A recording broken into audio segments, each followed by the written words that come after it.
I walked in on my daughter-in-law throwing away my medication. She looked me dead in the eye and said, "If you really wanted to go, stop dragging it out." My son stood in the doorway and said nothing. I pretended to swallow water that night, but the next morning she found a police report on her windshield detailing.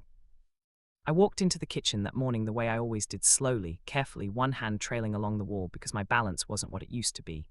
The linoleum was cold through my slippers. The coffee maker was already gurgling. Everything looked ordinary. Everything smelled like dish soap and something faintly burnt. And then I heard it, the small, hollow clatter of plastic hitting the inside of the trash can beneath the sink. I knew that sound. I had been a nurse for 31 years. I knew exactly what a pill bottle sounded like when someone threw it away. I stopped moving. I stood very still in the doorway and I watched Marissa wipe her hands on the dish towel like she just finished something unpleasant, like taking out a splinter, like wringing a wet cloth, like disposing of something that no longer mattered. "What was that?" I asked. My voice came out steadier than I expected. Marissa turned slowly. She didn't flinch. She didn't blush. She didn't even look particularly surprised to see me standing there. "What was what?" she said. "I heard something go into the trash." She tilted her head slightly. "Alina, I'm cleaning up. That's what I do around here while you rest. Those were my pills." I said it plainly, no accusation in my voice yet, just a statement, just the truth sitting out in the open between us. She shrugged, and that shrug, that small, careless lift of her shoulders, hit me somewhere deep behind my sternum. "You have a follow-up appointment next week," she said. "Dr. Weiss will give you a new prescription. You were almost out anyway." I wasn't almost out. I walked to the trash can. She didn't stop me. I bent down slowly, my back aching the way it always did in the mornings now, and I reached into the trash and picked up my bottle. I counted what was left. 14 pills. I had 14 pills remaining, and my next refill wasn't scheduled for another 3 weeks. "Marissa," I said quietly, "I asked you something." She didn't answer. She turned back to the counter and started wiping it down in long, deliberate strokes. I stood there holding my medication in my trembling hand, and I heard myself say, "If you have something to say to me, just say it." And she did. She stopped wiping. She set the cloth down. She turned around and looked at me with those flat, grey eyes, and she said, "If you really want to go, stop dragging it out." The kitchen went very quiet after that. I could hear the coffee maker finishing its cycle. I could hear a car passing outside on the street. I could hear my own heartbeat, which had always been reliable until the cardiologist told me last spring that it wasn't reliable anymore. I stood there holding my pill bottle and I thought, she means she wants me dead. Not in some abstract, frustrated way that people sometimes feel in moments of exhaustion. She means it the way a person means something they have thought about carefully, something they have decided. I heard footsteps in the hallway and I turned, and Daniel was standing there. My son. My 45-year-old son who still had the same cowlick at his hairline that he'd had as a child, who used to bring me dandelions from the backyard because he thought they were flowers. He was standing in the hallway watching, not intervening, just watching. "Daniel," I said. It came out as a whisper. He looked away. That was my answer. I am Alina Briggs. I am 68 years old, and I have spent most of those years being the kind of woman who absorbs things quietly, who finds the polite response to unkind situations, who tells herself that patience is love and waiting is grace. I was a nurse for 31 years, and before that I was a daughter who learned early that making yourself small was safer than taking up space. My flaw, the one I have carried my whole life like a stone in my shoe, is that I let things go too long. I convince myself I'm being patient when really I am being afraid. I stayed in a marriage longer than I should have. I let people speak to me in ways I should not have permitted. I have a habit of smiling when I want to cry, of nodding when I want to scream, and of waiting for situations to improve on their own when what they actually need is intervention. That flaw almost killed me. Because that evening, I smiled through dinner. I laughed at something I didn't hear. I excused myself early and went to the bathroom and turned the faucet on and stood over the sink and tilted my head back and pretended to swallow my evening medication. I put the pills in the small cloth coin purse I'd started keeping in my cardigan pocket. I went to bed. I lay there in the dark listening to the house breathe around me, and I thought about the word Marissa had used. Go. As if my dying were simply a departure. As if I were a guest who had overstayed a welcome I was never actually given. And something happened inside me that night that I can only describe as a door closing. Not on hope, on patience. I had been patient long enough. By 4 in the morning I was at the kitchen table with a notepad and a pen, and my hands had stopped trembling. I wrote down every incident I could remember with dates and approximate times. The week in January when my morning pills had been sitting in a different place than I left them, slightly fewer than I'd counted. The afternoon in March when Marissa had accidentally knocked my nitroglycerin off the nightstand and told me it had rolled under the bed when I knew it had not. The dinner conversation in April when she had said, in front of Daniel and his work colleague, that it was difficult to watch someone decline the way I was declining, said it with such practiced sorrow in her voice that even I had felt a flicker of guilt for being sick. I wrote it all down. Then I got dressed, walked to my car in the pre-dawn darkness, and drove to the police station. The intake officer was a woman named Lena Cruz. She was 33, small, with close-cropped hair and eyes that were awake even at 3 in the morning. She did not treat me like a confused old woman. She listened. "You understand," she said, "that without more documentation we can't open a full investigation immediately, but I can file a report. I can create a record. That matters." "I know," I said. "I've been a nurse for 31 years. I know how documentation works." She looked at me steadily. "Then document everything from this point forward. Every discarded medication, every overheard remark, every incident. Keep your pill counts written down and dated. Take photos if you can." "I understand." "And Mrs. Briggs," she said, and her voice dropped slightly, "are you safe to go back there tonight?" I thought about that for a moment. "I think so," I said. "She hasn't been physical, she's just been efficient." Lena Cruz looked at me for a long moment. "All right. I'm going to file this as concerns regarding medical neglect and potential interference with prescribed treatment. It won't be specific enough to alarm her, but it will create a record that can be followed up." I thanked her. I drove home in the grey early light. I went back to bed. And when Marissa stepped outside the next morning to go to her car, I was sitting at the kitchen table with my coffee, and I watched through the window as she froze on the front step. I had printed the incident report and placed it neatly under her windshield wiper. Not folded, not concealed, displayed like a notice of intent. I watched her pick it up. I watched her read it. I watched her head turn slowly toward the house, and I was already looking down at my coffee cup when her eyes reached the window. I didn't mention it at breakfast. That was important. The silence was the message. I buttered my toast with deliberate calm, watching her hands tremble in the reflection of my teacup, and I said, "The weather's supposed to be nice this afternoon. I might sit on the porch for a while." Marissa said nothing. Daniel looked at neither of us and ate his eggs. From that morning forward, I began my documentation in earnest. I kept a small spiral notebook in my cardigan pocket alongside my coin purse. I wrote down everything with dates, times, and as much detail as I could include. I started leaving my pill bottles in plain sight on the kitchen counter, on the bathroom shelf, on the corner of the dining table. Sometimes I counted them aloud. 14, I said one morning, standing at the counter with my bottles lined up. I said it conversationally, the way you might read a grocery list. Just 14, just the number. Marissa was at the sink and her back went rigid, but she said nothing. I smiled and poured my orange juice. The thing about performing politeness is that once you understand it as a performance, you can use it as a weapon. I had been polite out of habit my entire life. Now I was polite with intention, and the difference was enormous. Every good morning became a reminder that I was still there. Every smile across the dinner table was a signal that I was watching. I was awake, I was paying attention, and I was not going anywhere. The obsession crept in around the edges, though. I need to be honest about that. My flaw did not disappear just because I had decided to fight back. If anything, it shifted. Instead of swallowing things silently, I began cataloging them compulsively. I lay awake at night replaying conversations, searching for hidden meanings, building my documentation not just for any potential legal purpose but for myself, for the private court in my own mind where I was trying to prove something. Prove that I wasn't imagining it. Prove that I wasn't the difficult, declining woman Marissa described. Prove that I mattered. I was awake until 2 and 3 in the morning on nights when my body desperately needed rest, and I knew my cardiologist would have been appalled, and I couldn't stop. That was the cost. That is what my particular flaw looks like when it surfaces. I don't snap, I don't rage. I simply turn inward and gnaw at things until I've worn myself down. Still, the documentation grew. I contacted Dr. Harlan Weiss's office and explained the situation to his nurse, and she arranged for my prescriptions to be called directly to the pharmacy rather than sent home with Marissa, who had apparently been picking them up for the last 8 months. I had not known that. When I learned it, I sat in the car in the pharmacy parking lot for a long time before I could drive. I called Lena Cruz and reported this development, and she made a note. I kept my voice steady on the phone. I am good at keeping my voice steady. It is one of the skills I developed over 31 years of nursing, learning to be the calm one in the room when everything is going wrong, learning to make my voice into something stable and reassuring, even when my hands are shaking under the table. Marissa grew more erratic as the days passed. I watched her change. She had been composed, collected, even cold, that flat grey competence that had always made her so effective at managing the household and, incidentally, at managing me. But now something was cracking underneath it. She started checking the trash herself before putting the bag out, clearly looking for things I might have noted or photographed. She began listening when she thought I was on the phone. One evening I came around the corner of the hallway and found her standing just outside my bedroom door, very still, and she startled so badly when she saw me that she knocked her shoulder against the door frame. "Sorry," she said. "I was just going to ask if you needed anything." "I'm all right," I said pleasantly. "Thank you for checking." We looked at each other for a moment.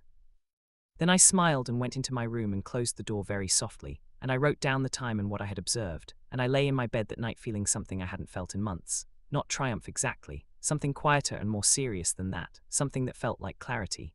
Then she snapped at me in the kitchen one evening, and it was the first time she had dropped the performance entirely. Daniel was in the other room. I was sitting at the table writing in my notebook. I had stopped hiding that I was writing in it, which was its own kind of message, and she came in and stood on the other side of the table and said, "You're trying to make me look like a monster." I looked up from my notebook. "I'm not trying to make you anything," I said. "I'm just writing things down. You filed a police report." She said it like an accusation, like something shameful that I had done. "Yes," I said, "I did." "Do you know what that does to this family? Do you understand what you're doing?" I set my pen down. "Marissa," I said very gently, "I'm just staying alive." She stared at me. Something moved behind her eyes that I could not quite read, and then she turned and left the kitchen without another word. I heard her on the phone a few minutes later, her voice low and rapid in the bedroom. I didn't try to hear what she was saying. I didn't need to. I picked up my pen and kept writing. Daniel came to find me that night. He stood in the doorway of the sitting room where I was watching the evening news, and he said, "Mom, what is happening in this house?" I turned down the volume. I looked at my son and I saw the exhaustion in his face, the way guilt and confusion had aged him these past weeks, and I felt the familiar pull of my old instinct: smooth this over, make it easier, be the one who absorbs it so he doesn't have to. I didn't do it. "I don't know exactly what Marissa has told you," I said. "I know what I've experienced. You were there for some of it." He came in and sat down across from me. "The pills," he said. "I know, I saw that. And you said nothing." "Mom, you don't need to explain it to me right now," I said, and I meant it. "I'm not asking for an apology tonight. I'm asking you to pay attention going forward, that's all." He rubbed his face with both hands. "She says you're trying to isolate us. That you want to break up our marriage. Does she? She says you've always resented her." I considered that for a moment. "I have always found her difficult," I said carefully, "but I have never tried to interfere in your marriage. What I have tried to do is not die prematurely." He flinched. I watched him flinch and I felt sad and steady at the same time. "Okay," he said finally. "Okay, Mom." He didn't say much else that night, but he started paying attention. I could see it, the way he started watching Marissa in the kitchen, the way he noticed when she moved my pills, the way he began asking me directly whether I'd taken my medication in the morning, quietly, without making it a production. It wasn't enough yet, but it was a beginning.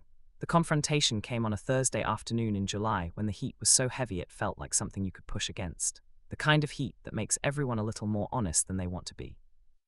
I was sitting in my room reading when I heard Marissa's footsteps coming down the hallway, not her usual careful tread but something faster and harder, and then my door opened without a knock, and she was standing there holding a piece of paper that I recognized as a copy of the police report, crumpled in her fist like she had been holding it tightly for a long time. "You filed this," she said, "against me." I set my book down. I folded my hands in my lap. I looked at my daughter-in-law standing in my doorway with her jaw tight and her eyes bright and something slightly wild moving behind them. "I documented what happened," I said. "This is a police report, Alina. You went to the police." "Yes. Do you understand what you could do to my life, to Daniel's life, to this family?" I waited until she finished. Then I said, "I documented what I observed. I reported it to the appropriate people. That's what I did. You're destroying this family." Her voice had risen enough that I could hear it bouncing off the walls of the narrow hallway. "No," I said, "I'm exposing it." She laughed. It was a short, unpleasant sound. "Exposing it? Listen to yourself. You're a sick old woman who's been stirring up drama because you want attention. That's all this is." "Marissa, no, I'm serious. You've always needed to be the center of everything. Daniel's attention, the neighbor's sympathy, the doctor's concern. Perform this helplessness and everyone comes running, and God forbid anyone point out that you've been running this manipulation for years. That's enough." That voice was Daniel's. He was in the doorway behind her. Neither of us had heard him come down the hallway. He was standing very still, and his face had gone a color I hadn't seen on him since he was a teenager getting a serious talking to. "Daniel," Marissa said, and her voice shifted immediately, softened, became something more reasonable. "I'm just trying to. I heard what you said." He came into the room. He didn't look at me yet. He was looking at Marissa. "Is it true?" he asked. "The medication, is it true?" "She's manipulating you," Marissa said. "She does this. She always has. She wants you to choose between us, and she's staging this whole situation to force your hand." "Mom," he said, turning to me now, "is it true?" I held his gaze. "You were there," I said simply. "You saw it." Silence. It stretched between all three of us like something pulled too tight, and I watched Daniel standing between his wife and his mother. And I thought about all the times I had let moments like this pass without insisting on the truth, and I kept my mouth closed and let the silence do its work. "You saw it," Marissa mimicked, her voice going high and bitter. "Oh, she's good. She gives you just enough to feel guilty and then she sits back and lets you do the rest. Don't you see what she's—" "Say something useful," Daniel said quietly, "or stop talking." Marissa stared at him. "Excuse me." "You told me she was confused. You told me she was misremembering. I was there. I saw you throw those pills away. I've been telling myself there was an explanation, but—" He stopped. He swallowed. "There isn't one, is there?" It wasn't a question. Marissa's face went very still. "I was going to get new ones. You said the same thing about the nitroglycerin in March." I hadn't known he remembered that. I looked at my son and I saw that he had been carrying things too quietly, in the way of people who come from families where silence is the default. My flaw, his flaw, the thing I passed down without meaning to. She needs to move out, Marissa said, and the flatness was back in her voice, the cold, practical tone I had always found the most frightening. I have told you this for 6 months. She needs to be in a facility or her own apartment, somewhere that isn't here, and you've refused to. Stop. Daniel's voice was still quiet. It was the quietness that frightened me, actually, more than shouting would have. I had never heard my son use that voice. What did you say to her? He was looking at Marissa. What? The morning with the pills. I was in the hallway. I heard the end of it. What did you say to her? Marissa didn't answer. Marissa, what did you say to my mother? The silence went on for too long, and I looked at Marissa, and something in her face told me that she had decided something, and I felt the hair on my arms stand up, and I said, and this is the moment I'm not proud of, the moment my particular flaw surfaced in the worst way, I said, she told me to stop dragging it out. She said if I really want to go, I should stop dragging it out. I had not intended to say it in front of both of them like that. I had intended to let Daniel come to his own conclusions. I had intended to be patient and measured and let the truth emerge in its own time. But I was exhausted, and I was frightened, and something about Marissa's flatness in that moment pushed me past my carefully maintained composure, and I said it, and I watched Daniel go absolutely still. She said what? His voice was barely audible. She told your mother, I said, and I heard myself stumbling slightly, trying to correct course, that if I want to go I should stop dragging it out when I confronted her about the pills. Daniel turned to Marissa. Tell me that isn't true. Marissa looked at him for a long moment, and then she said, she's terminally inconvenient, Daniel. You know that, you've known it, you just haven't been willing to. Get out of this room, he said. Daniel, get out of this room right now. She left. She didn't slam the door, but she closed it harder than necessary, and we could hear her footsteps down the hallway and then the slam of the bedroom door at the far end, which she did slam. Daniel stood in the middle of my room for a moment, not looking at anything in particular. Then he sat down in the chair by the window, the one I usually read in, and put his hands over his face. I sat on the edge of my bed and waited. I should have said something, he said from behind his hands. Yes, I said. My voice came out harder than I meant it to, but I didn't take it back. I'm sorry, Mom. I know. I did know. Knowing it and being ready to forgive it were different things, and I was not going to pretend otherwise just to make him more comfortable. That had been my pattern my whole life, and I was done with it. What do I do? He asked. I can't tell you what to do, I said. She's your wife. But I will tell you that I am going to keep documenting things, and I am going to keep working with Dr. Weiss, and I am going to keep living in this house until I choose to leave it or until my body makes that decision for me, and I would appreciate it if you would keep that in mind. He was quiet for a long moment. Yeah, he said finally. Yeah, okay. Marissa left that night. She packed 2 bags, and her voice coming through the closed bedroom door was clipped and angry, and she said things I could hear fragments of. Things about ingratitude and about manipulation and about how Daniel would understand eventually. I heard the front door close. I heard the car start. I lay in my bed and listened to the engine fade, and I felt something I had not expected. Not triumph, but a kind of aching, hollow relief. Like a tooth pulled, like a weight gone. Daniel knocked on my door about an hour later.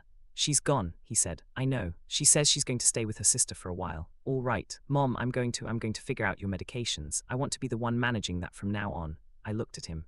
I am capable of managing my own medications, I said. I know you are. I just want to be involved. Is that okay? I thought about it. I thought about what it had cost him to say that, and what it had cost me to get to this moment, and I said, yes, that's okay.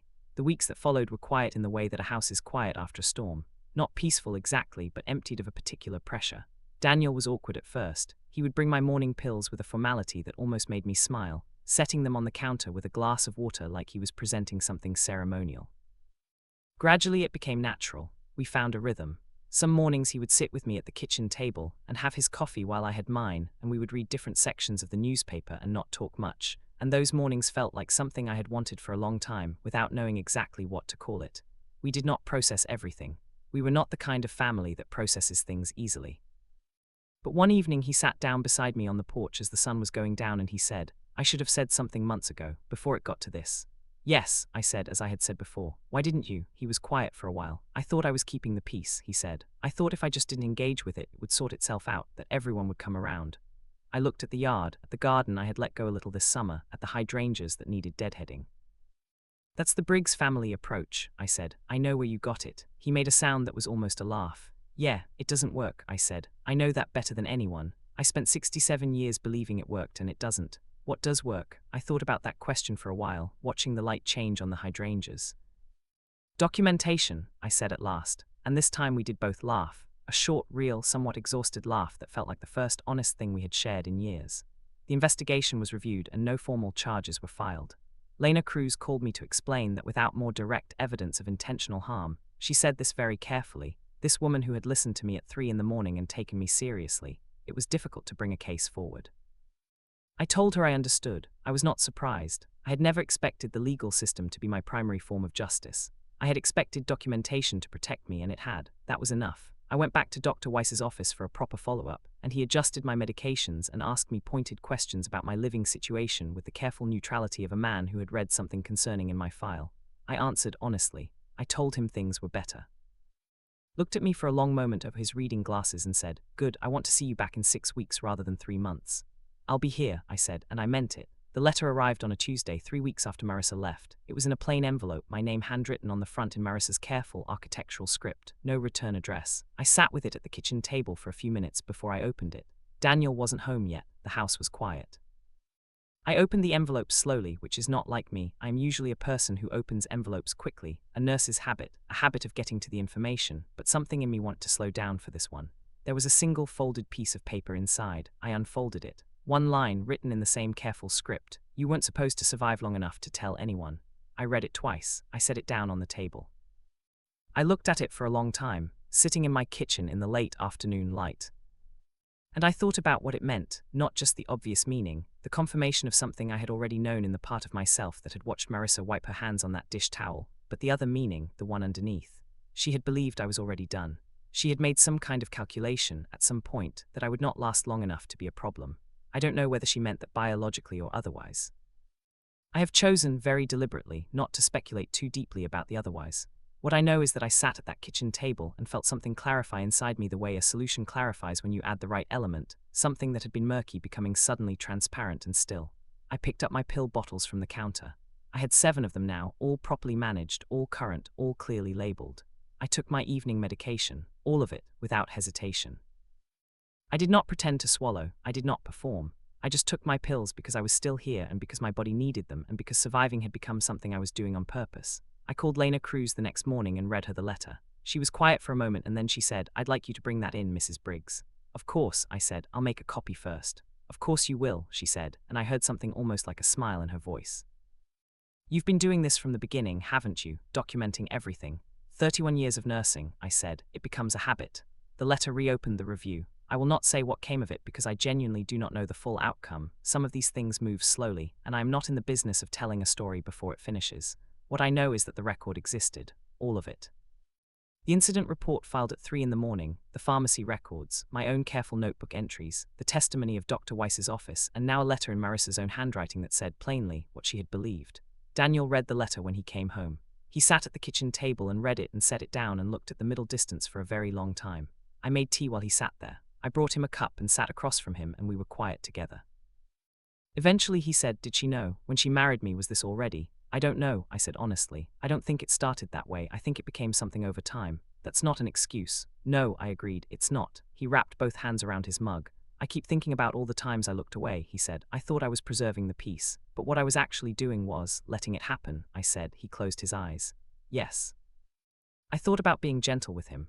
I thought about the Alina I used to be, who would have put her hand over his and said, "Sweetheart, you couldn't have known," who would have given him the absolution he was reaching for. Then I thought about 14 pills in a trash can and a dish towel being folded and my son's eyes sliding away from mine in a hallway. "You were there," I said for the 3rd time, not unkindly, but clearly. "And next time with anyone, in any situation, I need you to stay there." He nodded. He didn't say anything else that night. But in the morning he came downstairs before I was up, and when I came into the kitchen he had already made coffee and set out my pills in order, and when he handed me the first glass of water he said, "Good morning, Mom." And I said, "Good morning, Daniel." Simple, ordinary. But it was something we were building rather than something we were performing, and that is the difference between a family that functions and a family that merely looks like one from a sufficient distance. I am still here. I want to be clear about that because it seems like the most important thing to say. I am still here. The hydrangeas got deadheaded. My medication is current and accounted for. I have a follow-up with Dr. Weiss in 3 weeks and I have already written it in my calendar in red ink, the color I reserve for things that are non-negotiable. I sleep better than I have in years, which surprises me. I thought this whole experience would leave me more frightened, more vigilant, more alert to threat. Instead it left me cleaner. Like a room that had been holding its breath finally opening its windows. My floor is still with me. I still sometimes fall into my old patterns, still sometimes wait a beat too long before I say the thing that needs to be said, still sometimes catch myself performing patience when what I mean is fear. But now I catch myself doing it. That is new. That is the thing that changed. The awareness of the pattern is not the same as breaking the pattern, but it is the beginning of it, and I will take a beginning at 68. I think about Marissa sometimes. I try to be honest about this. I do not only think about her with satisfaction, which would be simpler and neater. I think about what kind of person decides that another person's dying is taking too long. I think about what that calculation requires, what you have to believe about the person in front of you, what you have to believe about yourself. I feel something about that, something complicated and not entirely without pity. Not because she was right, not because what she did was forgivable, but because a person capable of that letter is a person who has gone somewhere interior and dark and stayed there until they stopped seeing other people clearly, and that is its own kind of loss. I will not waste too much tenderness on it, but I have noted it. I keep my notebook still. I don't write in it every day anymore. But it sits on my nightstand, and sometimes before sleep I open it and read back through what I documented, and I feel the way I imagine a person who has survived something significant must feel, not triumphant exactly, not at peace exactly, but present. Deliberately, consciously, stubbornly present. That is my revenge if I am being precise about it. Not the police report, though that mattered. Not the letter, though that clarified things. Not Marissa leaving, though that changed everything. My revenge is taking my pills without hesitation. My revenge is a follow-up appointment in red ink. My revenge is a cup of coffee in the morning, and a garden that still has things growing in it, and a son who says good morning like he means it. I wanted to be around long enough to tell this story, and here I am.